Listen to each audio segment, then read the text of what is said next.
One of the first giant obstacles I ran into as a guitar player was finally memorizing a solo and then realizing that when I tried to play that solo with another guitar player, I had no idea actually when I was supposed to play my notes. Yeah, I had memorized everything and I could kind of play it along with the song, but playing it along with another musician and really having a good sense of rhythm and timing was so far beyond my skills. And I just remember thinking it was impossible. I just literally remember giving up and thinking that's for the really good players, and I'm not a really good player. But later on, I realized there's a very, very efficient system and mechanism of keeping time, and that's the rhythmic counting system.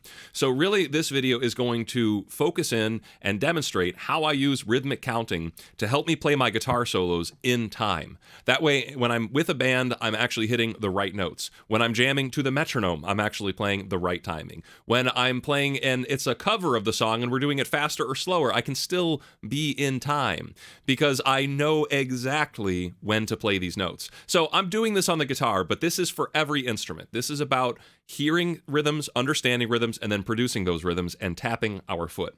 So this all comes about because a Patreon member here, Luke, was curious about the Hotel California solo. He was having some struggles, just like I have multiple times, or how I did have multiple times with the same exact solo.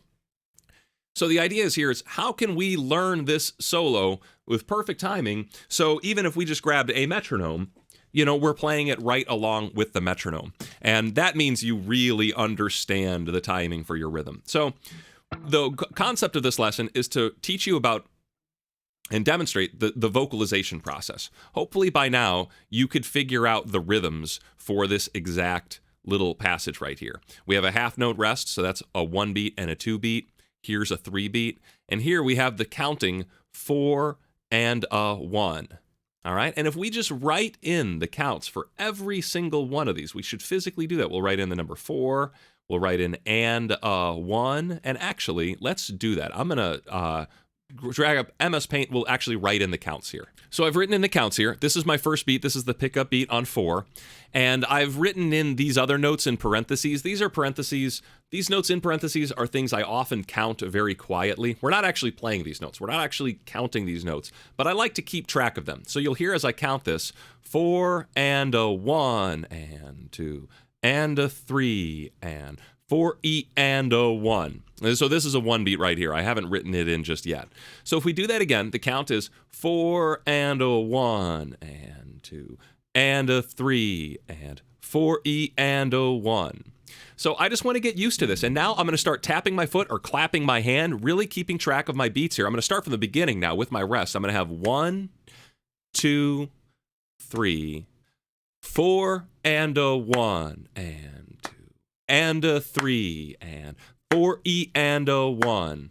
Now, I know this might seem really stupid. If you haven't done this before, it might seem clumsy, like it's slow and you're not learning anything. Just bear with me here. If you can get this slow and you can slowly speed it up, 1 and 2 and 3 and 4 and a 1 and a 3, 4 E and a 1.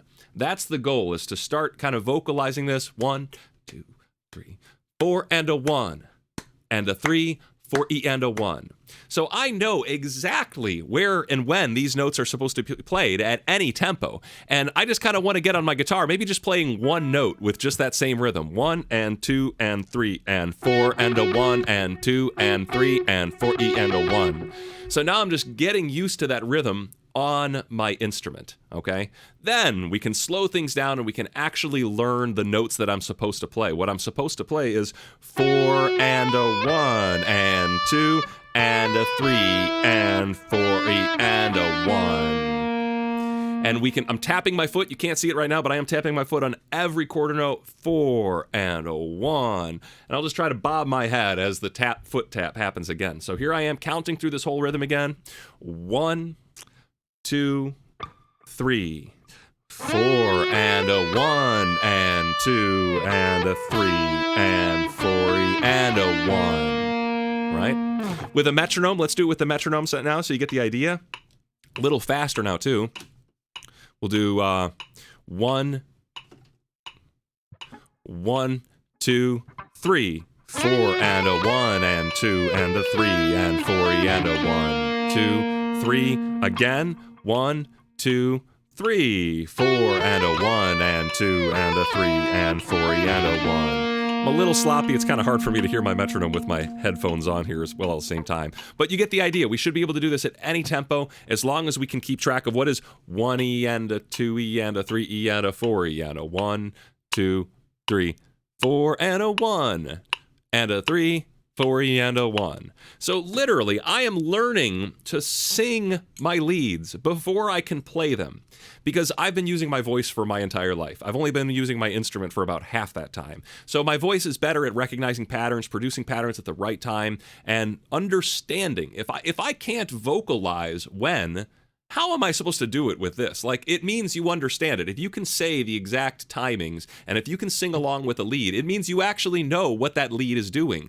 But your brain has a tendency to kind of smudge past the things it doesn't understand and just kind of like, simplify things. And you can't simplify it when you're looking at the exact notes. So the suggestion I have for your leads is to write out every single little count and find a way to practice them slowly with your voice to a metronome and to your foot tap and to just clapping your hands. Now, I do kind of want to demonstrate the process of writing these counts in, because some of these counts can be a little funny. Right here, we have a 1 beat, right? So I'm going to write in the number 1. And then here we have a 16th note triplet. And if you watched my video on sextuplets, you know that I like to count these as biddly or diddly. And since this is at the beginning of a beat, I'm just going to call it biddly. And I know this seems silly, but like I said, we need to find a way to vocalize these things. And then this would be an and right here. So I'm going to write in an and count right there. And let's make this a little smaller. So what I've got now is I've got 1 and a 3, 4E and a 1, biddly and. Right? And that and is just going to ring out for a 3 beat and a 4 beat. Here, this is pretty simple. 1E and a 2E and 3E and a 4E and a. So really, just singing through the count from the beginning. Try to follow along with me. I'm going to go slow. I'm going to start from all the way back here. 1, 2, 3, 4 and a 1 and a 3, 4E and a 1, biddly and. 1E and a 2E and 3E and a 4E and a, and then the next part 1 and a E and a.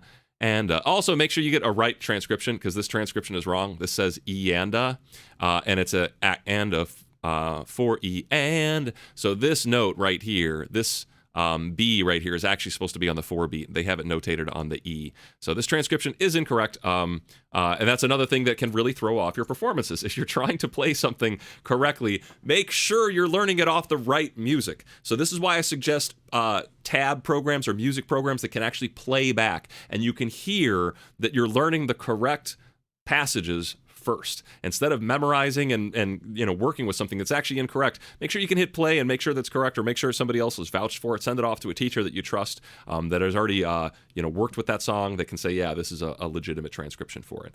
But long story short, and to answer Luke's question, the process is to learn to vocalize the rhythms by clapping your hand and counting the accents, keeping track of your beats, and you're gonna have to go very slow if you're new to this. If you haven't done this before, you're gonna have to go mind-numbingly slow. You're gonna feel childish. It's gonna feel like, if somebody's watching you practice, they're gonna go, "What are you doing?" Because you're sitting there, 1,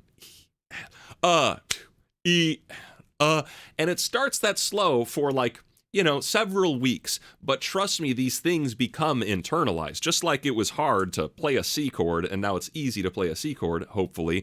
This is very difficult at first, but it becomes second nature. So when I see a rhythm like this right here, I see, I'm back on the other screen, but you get the idea. If I see a rhythm here, 1 and 2 and 2 and a E and a 4, 1 and 2 and a E and a 4, and 2 and a E and a 4.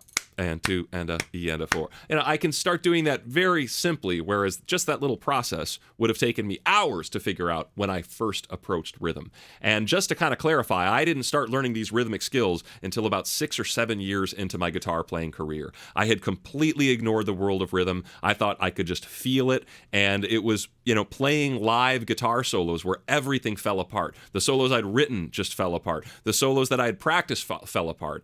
And it was a constant problem until I finally approached rhythm from this counting perspective, from this, vocalized perspective, and really taking a little bit of drum lessons. I took drum lessons for 1 year and really tried to get the basics of just the rhythmic grid figured out. And I'm a terrible drummer. I'm really just, I have fun on the instrument, but I could never play an entire song on the drum set. There's not a single song I can play on the drum set all the way through.